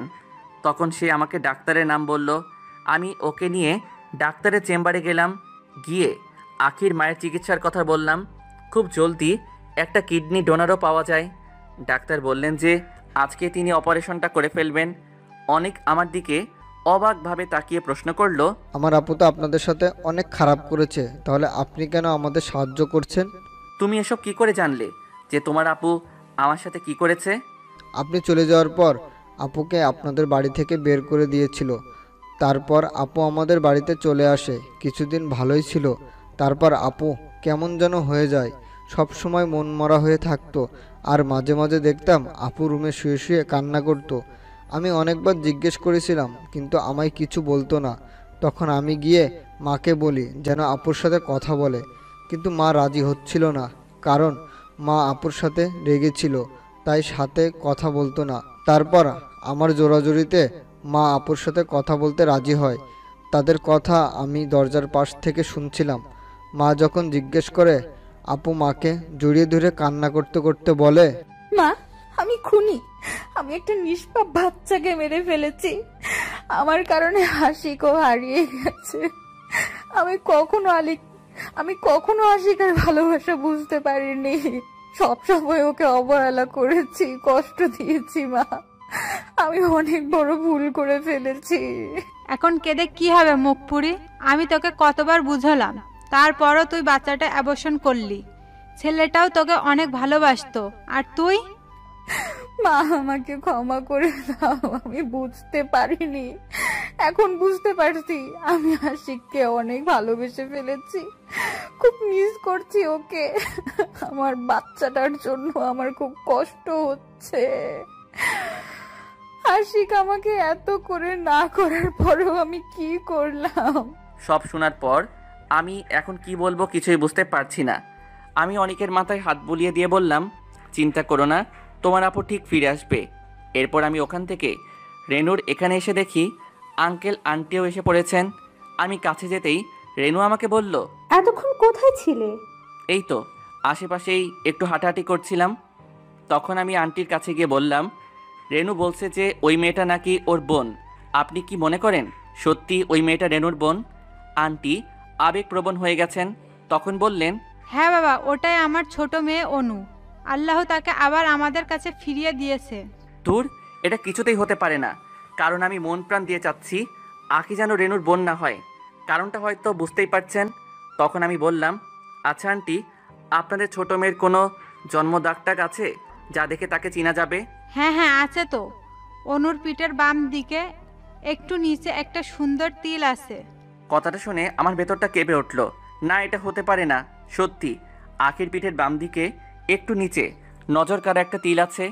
এইবার সব কিছু তো এটাই বলছে যে আখি অনু মানে রেনুর বোন। তখন রেনু বলে উঠল, আশিক, তুমি ভালো একটা কথা মনে করিয়েছ। চলো মা, আমরা কি দেখে আসি ওর তিলটা আছে নাকি নেই। তখন জানি না আমার মুখ দিয়ে কিভাবে বেরিয়ে গেল কথাটা। আমি তাদেরকে বলে ফেললাম, দেখার দরকার নেই, ওর পিঠে তিলটা আছে। তারা তিনজনেই আমার দিকে চোখ বড় বড় করে অবাক হয়ে তাকিয়ে আছে। তখন রেনু বলল, তুমি কিভাবে জানলে যে ওর পিঠে তিল আছে? আমি এখন কি বলবো ভেবে পাচ্ছি না। কোনো মতে বললাম, না মানে এমনি বলে ফেললাম। হয়তো তোমরা যাও দেখে আসো। আমি একটু ব্যস্ততা দেখিয়ে বললাম, আমি একটু বাড়িতে গিয়ে আমাদের গেস্ট হাউসে তোমাদের থাকার ব্যবস্থাটা করে আসি। ওদের উত্তরের অপেক্ষা না করেই আমি প্রস্থান করি। ওখানে থাকলেই সমস্যা। 5 দিন কেটে গেল। এভাবেই আমি একবারও আখির সামনে যাইনি। আখি এখন অনেকটাই সুস্থ। আখির মাও সম্পূর্ণ সুস্থ। ওনার থেকে জানতে পারি আখি ওদের নিজের মেয়ে নয়, তাকে রক্তাক্ত অবস্থায় কুড়িয়ে পেয়েছিলেন। আখির বাবা মা নাকি বিয়ের 5 বছর পর্যন্ত নিঃসন্তান ছিলেন, তাই তারা আখিকেই সন্তান হিসেবে নেন। আর তার কয়েক বছর পরেই অনেকের জন্ম হয়েছিল। তারপর আমি তাকে আখির কথা বলি, কিন্তু আখিকে আমার কথা না বলার জন্য বলে দেই। তখন তিনি আখির সাথে দেখা করেন। ওনাকে দেখে আখিরও অনেক কিছুই মনে পড়ে যায়। অনেক দিন পর রেনু নিজের বোনকে পেয়ে আর ছাড়তে রাজি নয়, তাই আখিসহ তার পরিবারকে রেনুদের ওখানে নিয়ে যাবে। এই কয়দিনের মধ্যে 2 বোনের মধ্যে অনেক ভাব হয়ে গেছে আমার সম্পর্কে। রেনু আখিকে সব কিছুই বলে, সেজন্য নাকি আখি আমাকে দেখতে চাইছে। এজন্য আমি এখন মহাবিপদে। আমি আখির সামনে গেলেই রেনু জানতে পারবে যে তার বোন অনুই আমার সেই আখি। যদি এরপর রেনু আমাকে বিয়ে করতে না করে দেয়, আমার কি হবে? আমি তো রেনুকে এই কয়দিনে অনেকটা ভালোবেসে ফেলেছি, নিজের থেকেও বেশি। রেনু যদি নিজের বোনের সুখের জন্য আমাকে ভুলে যায়, এসব ভেবে খুব ভয় হচ্ছে আমার। অনেক চেষ্টার পরও রেনু জেদেরই জয় হলো। আমাকে আখির সামনে যেতেই হবে আজকে। তাই আমি নিজেকে তৈরি করে নিলাম, যতটা সম্ভব অচেনা মানুষের মতোই আচরণ করব। হাসপাতালে ঢুকে দরজার সামনে এসে রেনু আমাকে বলল, তুমি এখানে দাঁড়াও, আমি যখন ভিতরে আসতে বলবো তখন আসবে। আমি ওকে সারপ্রাইজ দিতে চাই। আমি দরজার বাইরে অপেক্ষা করছি। আমার শরীর ঘামতে শুরু করেছে। একটু পরে যা ঘটবে সেই কথাটা ভেবে বারবার আমার সাথে কেন এমন হয়। তখনই রেনুর ডাক। আমিও নিঃশ্বাস বন্ধ করে ভিতরে ঢুকলাম। আমাকে দেখে আখি অনেকটাই চমকে গেছে। অবাক দৃষ্টিতে আমার দিকে তাকিয়ে আছে। হয়তো ওর চোখ দুটো কাঁদতে চাইছে, কিন্তু সে কাঁদছে না। আমি কিছু বলার আগেই আমি বলে উঠলাম, কেমন আছেন শালিকা? আমি শুনলাম আপনি নাকি আমাকে দেখার জন্য পাগল হয়ে গেছেন। তা কেমন আছেন আপনি? আমার এই অচেনা লোকের আচরণে আখি কেমন যেন হয়ে গেল। কোনো রকমে বলল, কান্না চেপে বলল, ভালো, আপনি? আখির চেহারা দেখে মনে হলো ভেতরে ভেতরে অনেক কষ্ট পাচ্ছে। উফ, আমার যে কি আনন্দ হচ্ছে না, বলে বোঝাতে পারবো না। আর কিছুক্ষণ ওখানে থেকে আখির মনের কষ্ট যতটা পারি বাড়িয়ে দিলাম। আসলে ওর সামনে রেনুকে নিয়ে অনেক ন্যাকামি করলাম আর কি। আখির মুখটা যা হয়েছিল না, সে আমাকে কিছু একটা বলতে চাচ্ছিল, কিন্তু রেনুর উপস্থিতিতে কিছু বলতে পারছিল না। গাড়িতে ওঠার পর রেনু বলল যে তারা কালকেই আখিকে নিয়ে বাড়ি চলে যাবে। তখন আমি রেনুকে বললাম, চলো আজকে তোমাকে আমার একটা পছন্দের জায়গায় খাওয়াতে নিয়ে যাবে। রেনু আমার কথা শুনে অবাক হয়ে গেছে, কারণ আজ পর্যন্ত আমি রেনুকে নিয়ে নিজে থেকে কোথাও বের হইনি। রেনু অবাক হয়ে বলল, তুমি নিয়ে যাবে আমাকে খাওয়াতে? কেন যাবে না? ঠিক আছে, তাহলে বাড়িতেই চলো। এই এই আমি তো এমনি এমনি বলছিলাম, তুমি বলছো আর আমি যাব না, এটা ভাবলে কি করে? কিন্তু তোমাকে দেখে আজকে খুশি খুশি মনে হচ্ছে। সত্যি আমি আজকে খুবই খুশি। আখিকে কষ্ট পেতে দেখে আমার কেন জানি খুব ভালো লাগছে। আমি রেনুর কথার কোনো জবাব না দিয়ে গাড়ি চালিয়ে জায়গা মতো পৌঁছে গেলাম। রেনু খুশি আমার সাথে সময় কাটিয়ে। তারপর আমরা রাতের দিকে বাড়িতে গেলাম। আমি রেনুকে গেস্ট হাউসের দরজা পর্যন্ত এগিয়ে দিলাম। আসলে ফিরতে একটু রাত হয়ে গেছিল। আমার বাড়ির কেউই আখির বিষয়টা জানে না, কারণ আমি রেনুকে মানা করেছিলাম।